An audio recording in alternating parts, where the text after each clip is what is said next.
I am sitting in my favorite coffee shop staring at a small velvet box on the table. Inside lies the engagement ring I once wore so proudly for 4 years. The same ring that Marcus placed on my finger in this very spot, promising me forever. But sometimes forever has an expiration date you never see coming. Sometimes the person you think you know reveals who they really are in the cruelest way possible. Today I want to share with you a story about betrayal, heartbreak, and the unexpected gift that came wrapped in the most devastating words I have ever heard. Before we begin this journey together, please let me know where you are watching from and hit that like button and subscribe to join our community. Because sometimes the most painful words someone speaks to us become the exact wake-up call we needed to find our true worth. My love story with Marcus began like something out of a romantic movie. We met during my junior year at State University, where I was majoring in marketing and he was a senior in business. Marcus was everything I thought I wanted in a partner. Tall, confident, with this charming smile that could light up any room he entered. He was president of the business fraternity, had a guaranteed job lined up at a prestigious financial firm, and somehow, out of all the girls on campus, he chose me.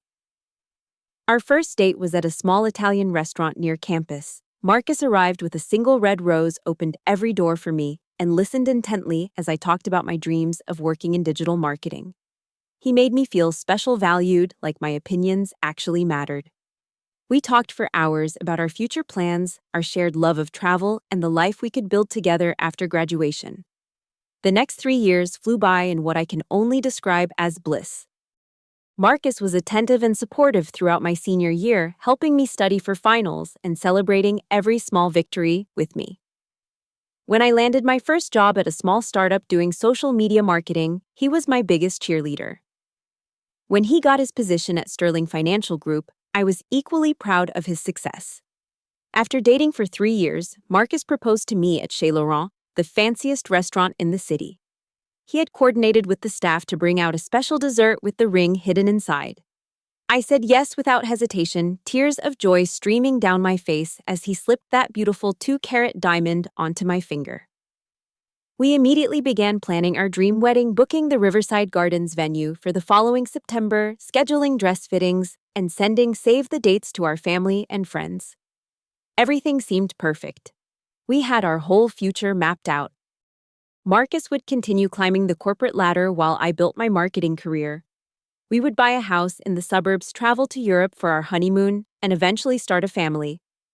I felt like the luckiest woman alive to have found my soulmate so young.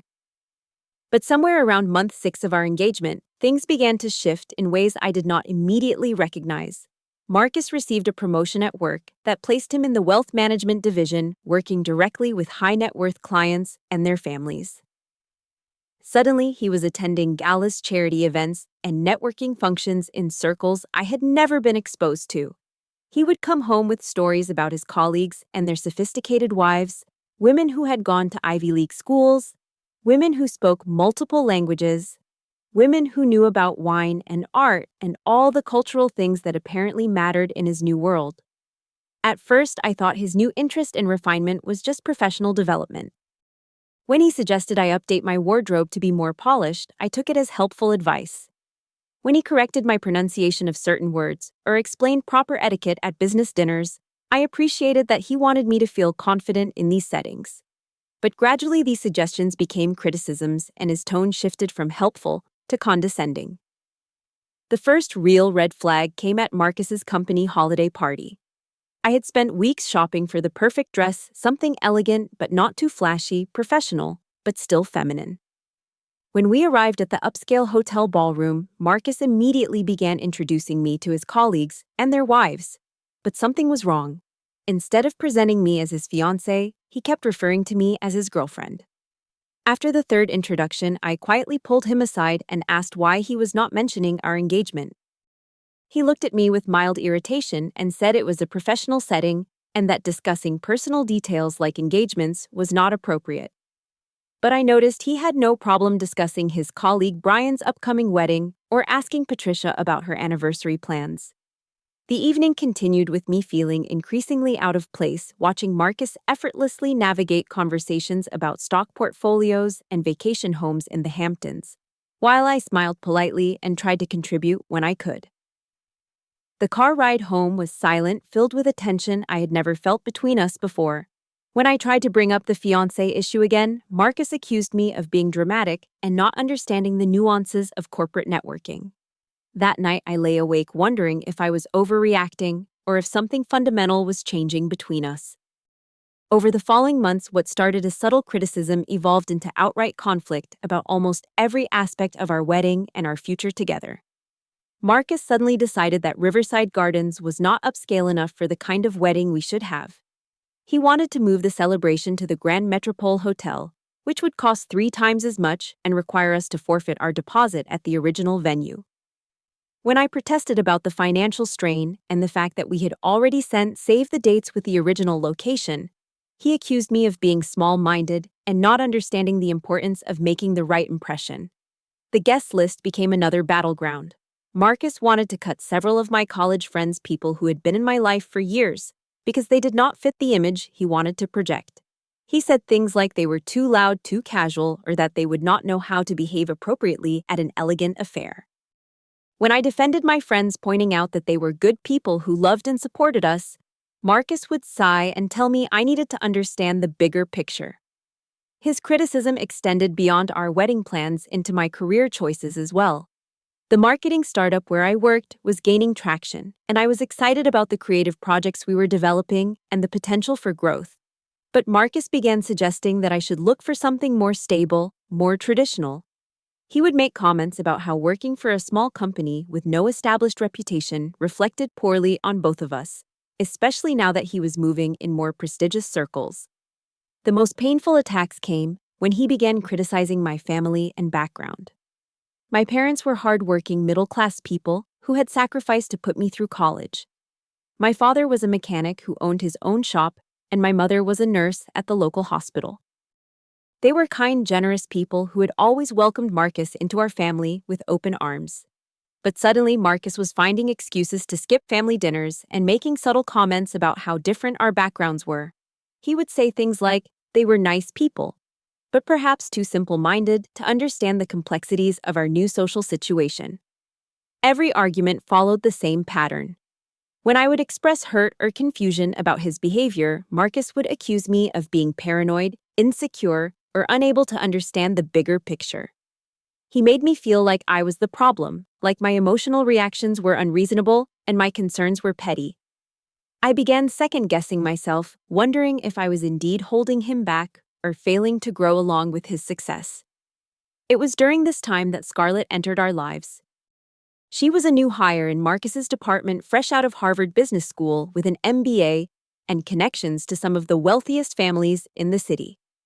Marcus began mentioning her frequently, always in the context of her professionalism, her insight, and her ability to relate to their high-end clients.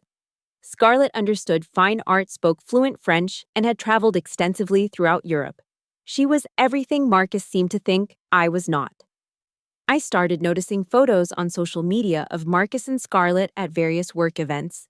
They were always pictured in groups, nothing inappropriate, but something about the way they looked together bothered me. She was tall and sophisticated, with the kind of polished elegance that comes from a lifetime of privilege.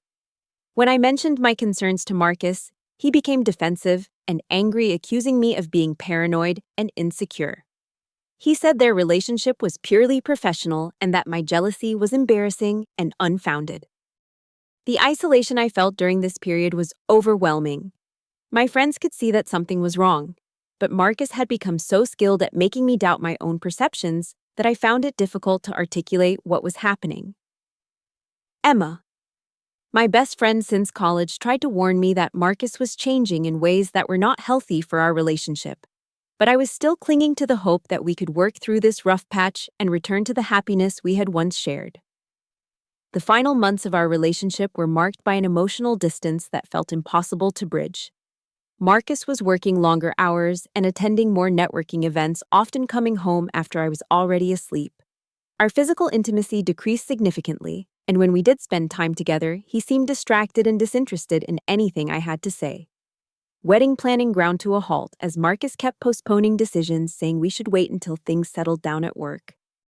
He also began separating our finances, suggesting that we should maintain individual accounts, rather than the joint savings we had been building for our future home.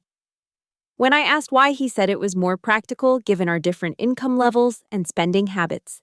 Every change felt like another step away from the partnership I thought we were building toward marriage. The end came on a Tuesday evening in late March. I had spent the afternoon preparing Marcus's favorite dinner, hoping we could have a calm conversation about our relationship and figure out how to reconnect. I set the table with candles, opened a bottle of wine, and waited for him to come home from what he said was a client dinner.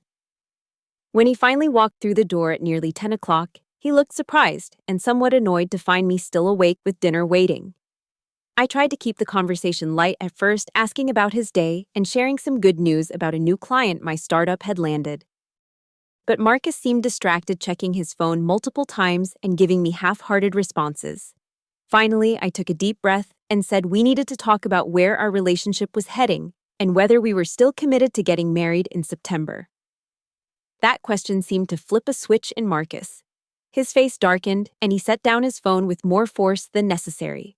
He said he had been thinking about the same thing, and that spending time with successful people had opened his eyes to what he really wanted in a life partner. The words that came next felt like a physical blow to my chest. He said that after working alongside people like Scarlett and seeing the kind of woman who could truly complement his career and social aspirations, he had realized that I was simply not worthy of being his wife. He said he needed someone who could match his level of sophistication and success, someone better than what I could offer him. He said our backgrounds were too different and that I would always hold him back from reaching his full potential in his career and social life. As he spoke, Marcus walked over to the dining room table and picked up my engagement ring, which I had set aside while cooking. He placed it on the table between us and said he was done with our relationship. He expected me to break down to cry and beg him to reconsider. Instead, something unexpected happened. I started laughing. It was not the reaction Marcus anticipated, and his confident expression faltered into confusion. The laughter bubbled up from somewhere deep inside me, and I realized it was the sound of relief. For months, I had been trying to shrink myself to fit into his narrow vision of what I should be. I had been questioning my worth, my background, my dreams, all to please someone who had never truly valued me in the first place.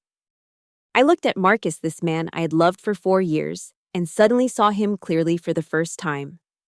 I saw his shallow priorities, his cruel dismissal of everything I brought to our relationship, and his complete lack of appreciation for the loyalty and love I had given him.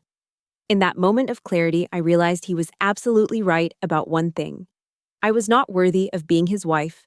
I was worthy of so much more. I picked up the engagement ring and placed it back in its original box, telling Marcus he could keep it since I did not want anything that came with conditions attached to my worth as a person. I told him that for months I had been trying to prove myself to him, but I finally understood that the problem was not with me.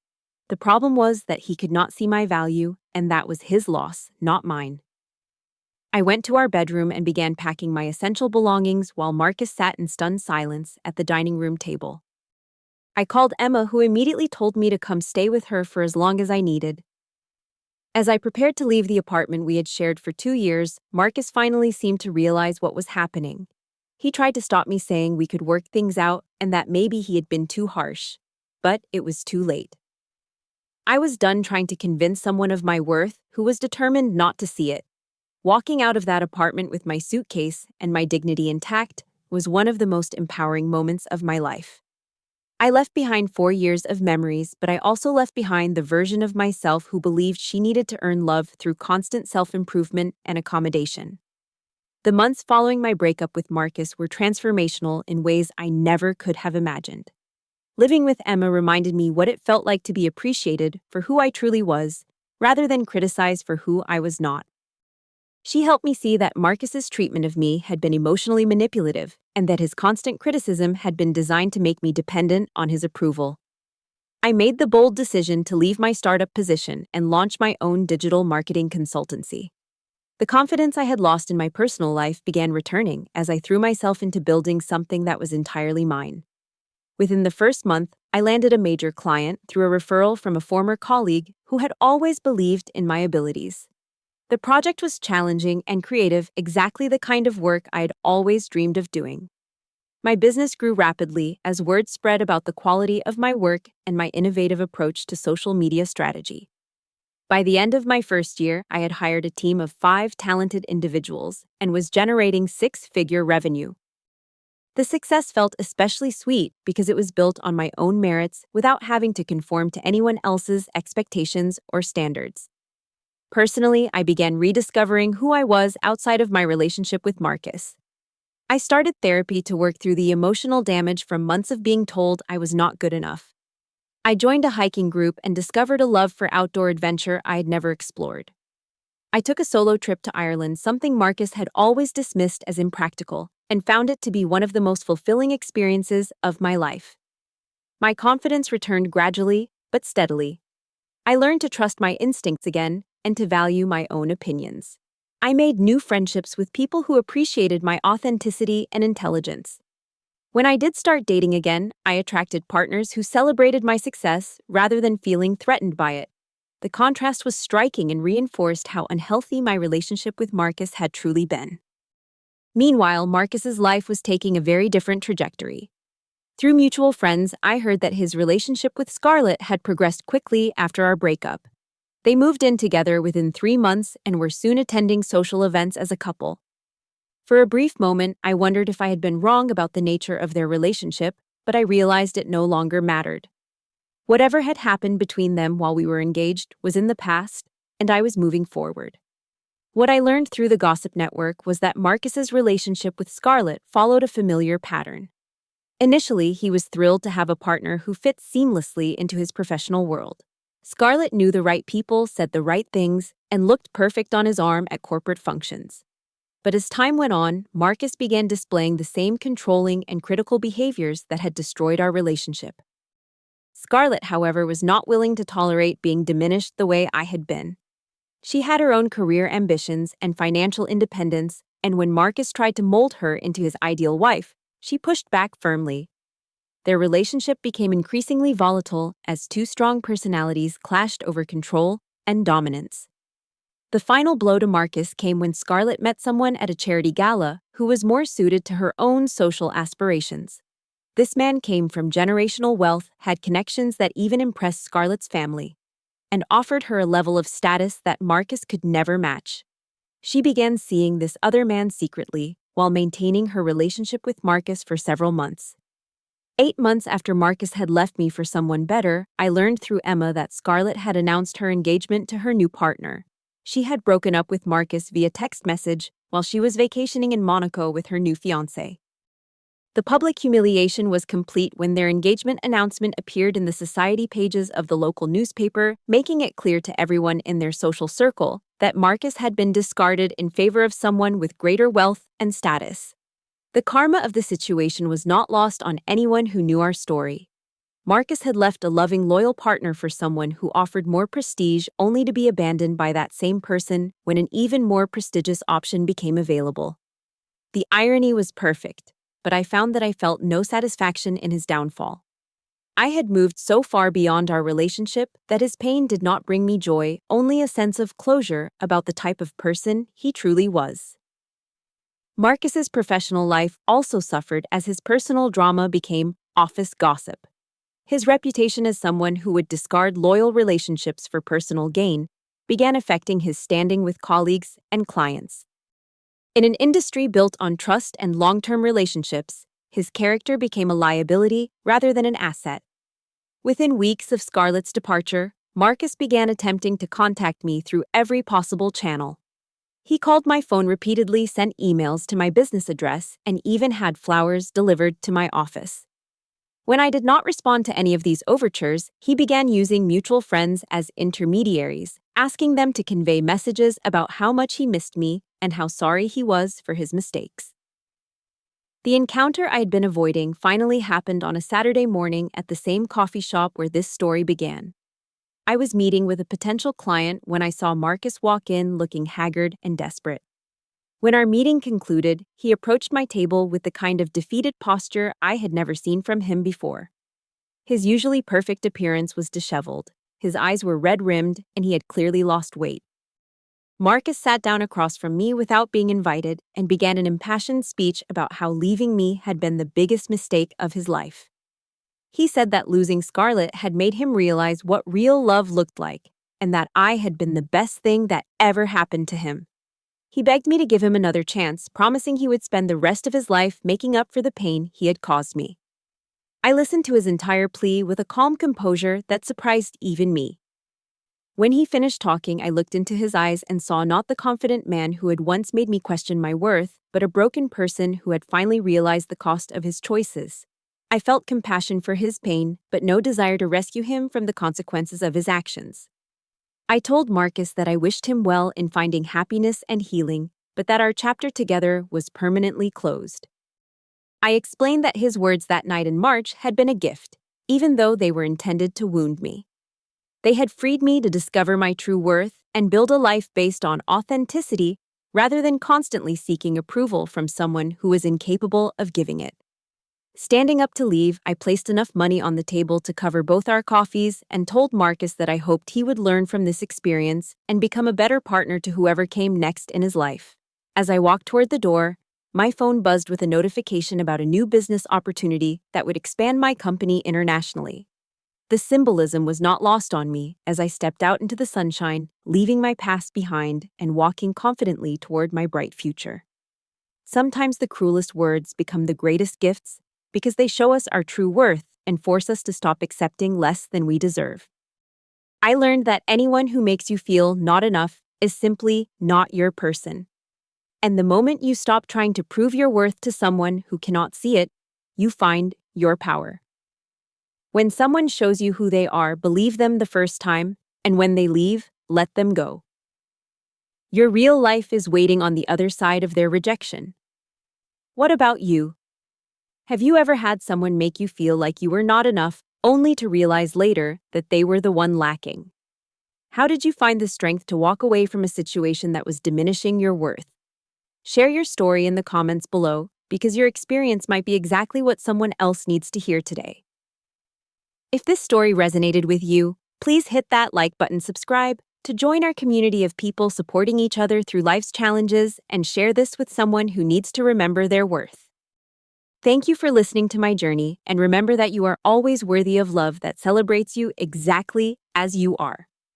Until next time, keep believing in yourself and never let anyone convince you to settle for less than you deserve.